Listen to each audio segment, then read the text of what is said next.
Hello, welcome back to my channel. If you are a new subscriber, hello, my name is Annette. Thank you so much for stopping by. I upload videos twice a week covering a wide variety of topics, and I would love it if you joined the family. So be sure to hit the subscribe button. If you are an oldie but a goodie, thank you so much for stopping by. I am glad you did, and I will go ahead and tell you what today's video is all about right now. I'm an avid reader, okay? So I love reading books, I love reading magazines and journals and articles, and I always try to find a way to incorporate reading into my routine. It's very difficult, I'll tell you that, because work, right? I'm an attorney and I work in Manhattan. I live in Jersey. I have a very long commute, and I spend a lot of time during my commute editing videos and or working. So somewhere in that time I also end up reading a magazine or two, flipping through a catalog, and then reading a book. But the fact that I'm not able to read all the books I want to read doesn't make me stop buying books, if you will. So I'm always out there looking for the next great find, the next great read. And today I will be sharing with you 5 books that I am reading or going to be reading in summer 2019. They are from different genres, you know, they're a wide variety of topics, but they also are entertaining, they're informative, and they're things that I just like to share. As you know, this channel is a multifaceted channel. Some days I talk all about luxury, other days I talk about career and my legal career and give practical advice as to how you can navigate through those fields.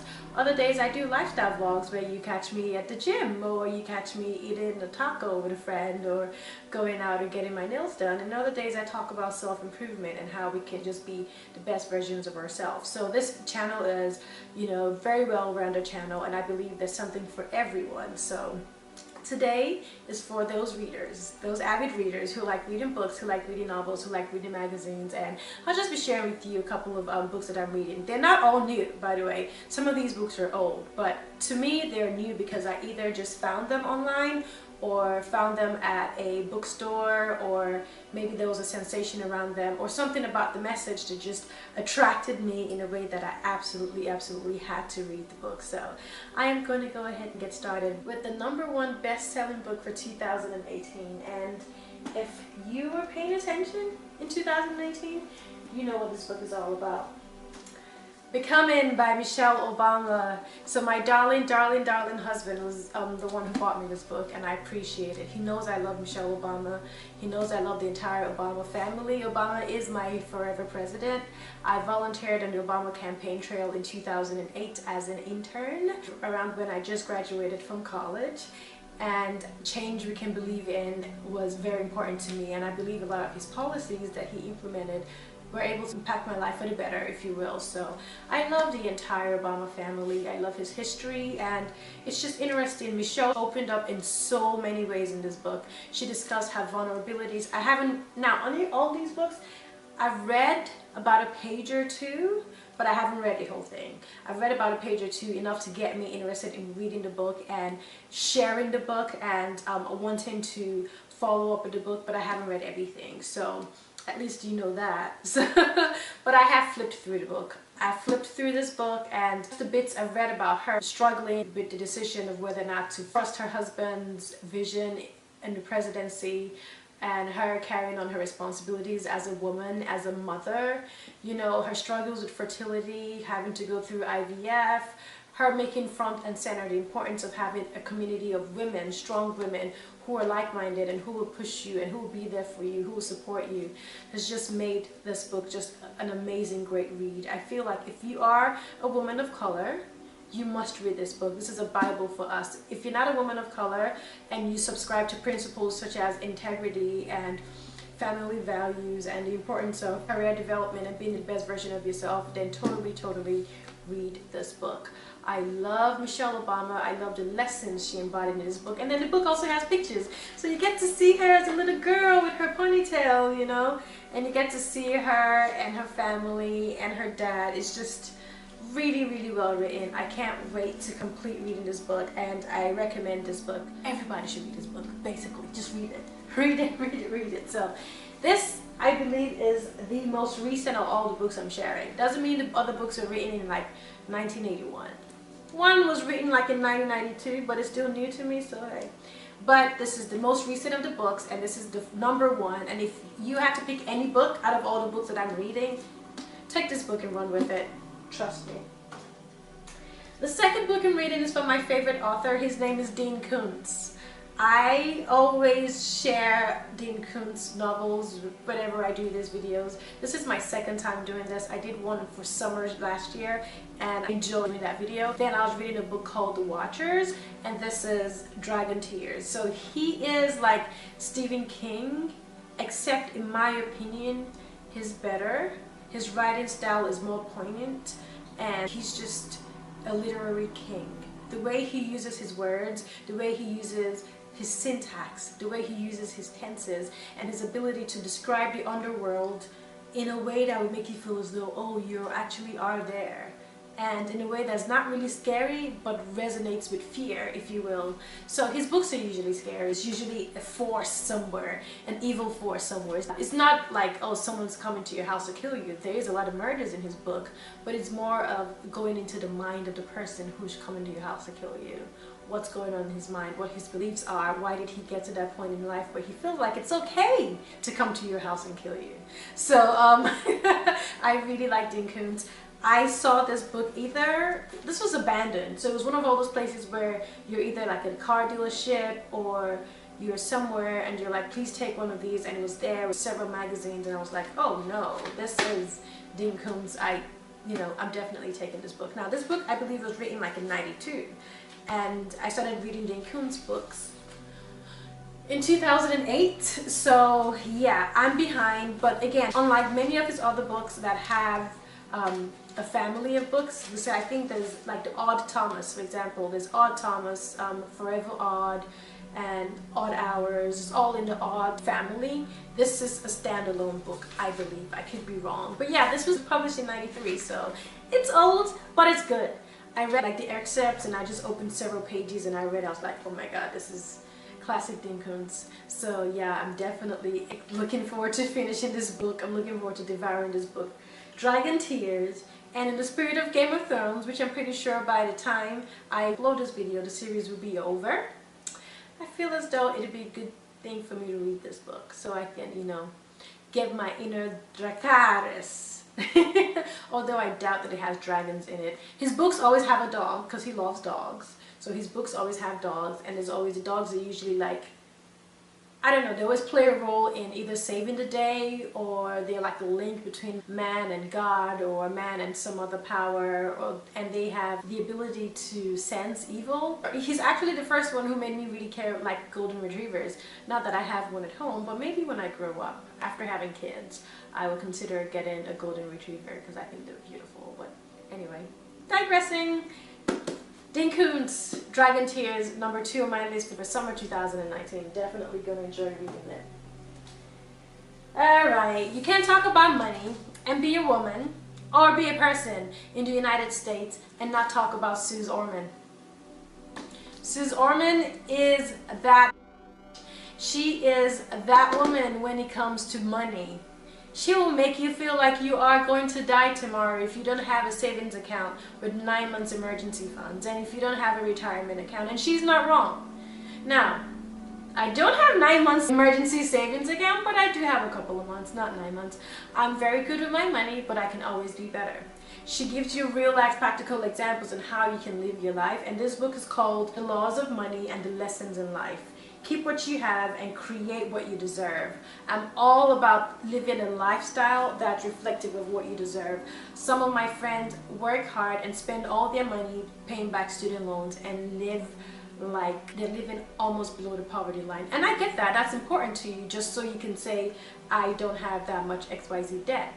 I, on the other hand, like to live a life well lived, because we only have one shot at this life. So I pay my loans, I pay my bills, and then some, and then have a savings account, thankful to God for giving me a job continuously in which I'm able to work hard, provide for myself, and also support my parents and make good financial decisions, but also pay back my loans and save and know what the right thing to do is when it comes to money. And that's what she gives in this book. She gives practical advice, you know, as to how you can spend your tax return, practical advice how you can spend that extra bonus money. And if you're going on vacation, sure, go on vacation. Just make sure you plan for it. Make sure you travel on certain days. Or you're thinking of getting this credit card. Okay, well, think about it this way and how to play with money, because money is fungible.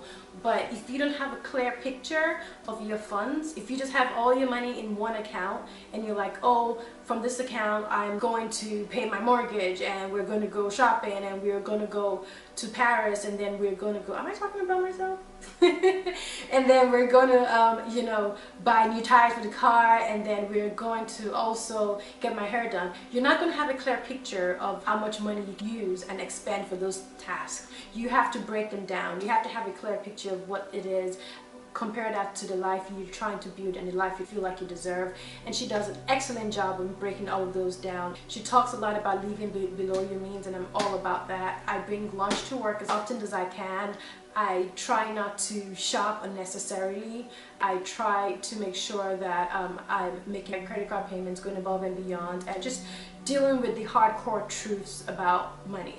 And basically, you can see here in the hardback, she says, the laws of money are essential truths. They will propel you to take all the necessary actions you need to take with your money. So, like a compass, the laws of money direct you to safety, security, and prosperity. They will give you the ability to define your financial destiny and guide it with your own hands, so you can hold on to what you have and create what you deserve. Sister, I'm listening. I'm here. Talk to me. Let me know how I can get rich and save my money. Because when she retired, she just packed up and moved to a private island in the Caribbean and was there for 3.5 years fishing. And then she was like, I'm not done. And then she came back to the US and was able to pick up where she left off, like she never left. That's the level of financial security I aspire to have. Obviously with children and with you know, family and everything in the place. Now, I have some major student loans, so that has to be paid up for. But notwithstanding that, I like Suze Orman's approach to money. Yes, she does scare you, but it's again your ability as an adult to parse through the information that's been presented to you and then take what you need, figure out how you can make those lessons work for you, and then leave the rest. Customize everything you receive from the world to fit into what you need, to fit into your life, because there's no one size fit all. But back to this book, I'm excited to read this book. I flipped through the book.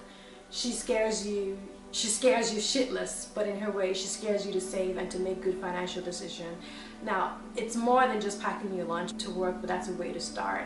It's also about you clearing your closet and making sure you are able to sell the stuff that you're no longer using and then get some residual income. It's also about you being spendthrift and having a wish list and have a very strict spend schedule. Also going on a spend fast. In the month of June and July, I'm going on a spend fast. Basically, if it's not my bills and it's not food or getting my nails done or my hair, my general upkeep, I'm not spending. I'm not buying a new dress. I'm not buying a new pair of shoes.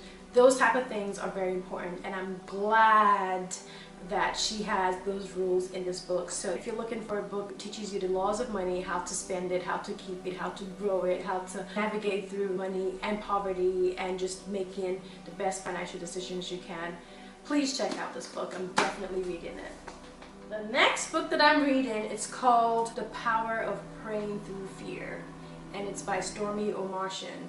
Stormie has a collection of books, which I have a few of them. One of them is The Power of a Praying Wife, The Power of a Praying Husband, Praying for Your Family, and this is one of the first books that I'm reading personally from her. I do have The Power of a Praying Wife, and I have another Power of a Praying book for her, but this is Praying Through Fear. Basically, life has a way of presenting us with situations in which you get afraid.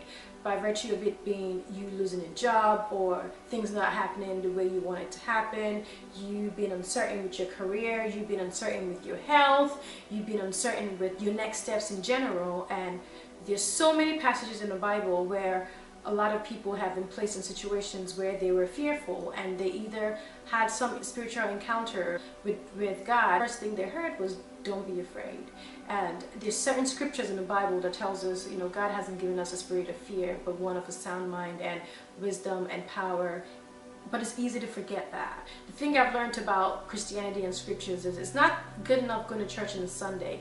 You have to keep reading the messages and absorb them into your spirit and let them become part and parcel with everything you do. And that's what Stormie does in this book. She talks about her life experience between battling depression, mental instability, you know, almost being suicidal, how she found God, how you can push through fear, fear of rejection, fear of being left out, fear of homelessness, fear of not being loved, different avenues of fear that can creep up in our mind at any point in time. I am an optimist. I don't like looking for the bad side of things. I like looking at the glass, you know, half full. I like looking at the positive side of things, but I'm also very aware that life does not always happen the way we want it to happen, and things happen that evoke that fear, and I've been in situations where I've been so fearful that I can't even just function, and I do not want to be there anymore in life. So I'm glad I got this book. Spiritual books are very dear to me. I have a lot of spiritual books. She's not Catholic, but she's Christian, and that's good enough for me. Some people only read Catholic books, some people don't care either. I'm fine. This is okay for me. She has some great messages here and some great fallback provisions in the Bible as well that she refers to. So The Power of Praying Through Fear is the 4th book that I'm reading this summer. And the final book I'm reading this summer is The Doctor Is In. Not my husband doctor, not my daddy doctor, not my sister doctor, no. Dr. Travis Stork. He is in the show The Doctors. He was also in the show The Bachelor, I believe, a couple of seasons ago. But basically, it's just a guide that shows you how to improve your health, feel stronger, more energetic, and live longer. I know we always think that we know everything, like it's online. Yeah, eat your grains and you'll be healthy. But there's so much more than that. You know, there's so much more to that than we know. There are certain things that we can do to improve our lifestyle. For example, you take your 1-a-day women vitamins and you think that's okay. But do you know that as a woman of color, as a person of color, we absorb less vitamin D from the sun because skin is high in melanin, which is a blessing. But by virtue of that, we end up being vitamin D deficient, which is also a hormone.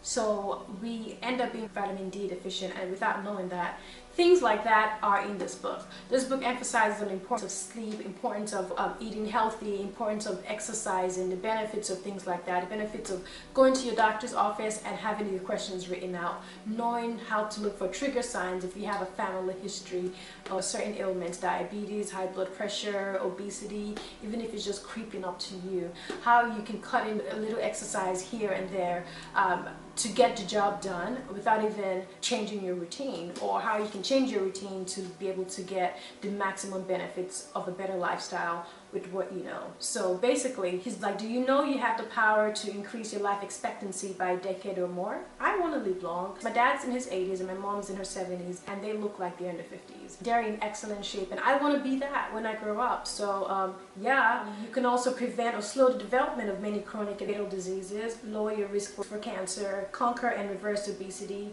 potentially reduce your risk for Alzheimer's, and avoid spending many years and countless and thousands of dollars in agonizing medical procedures, hospital stays, and medications due to preventable conditions. This is coming from a doctor, so I'm listening. So yes, definitely, this is the 5th book I'm reading this summer, and I am glad that there are a nice mix of different areas in my life that's important to me. My faith, my spirituality, my health, and entertainment, and just career, and just Michelle Obama just being wholesome. So yeah, those are the 5 books I'm reading this summer, guys. Please share with me books you're reading this summer. I would like to put them into my list and check them out. If you are subscribed to my channel, thank you so much, and if you're not, go ahead and hit the subscribe button, and be sure to give this video a nice, huge, resounding thumbs up. I appreciate it, and I'll catch you guys in the comment section and in my next video. Thanks for watching, guys. Bye-bye.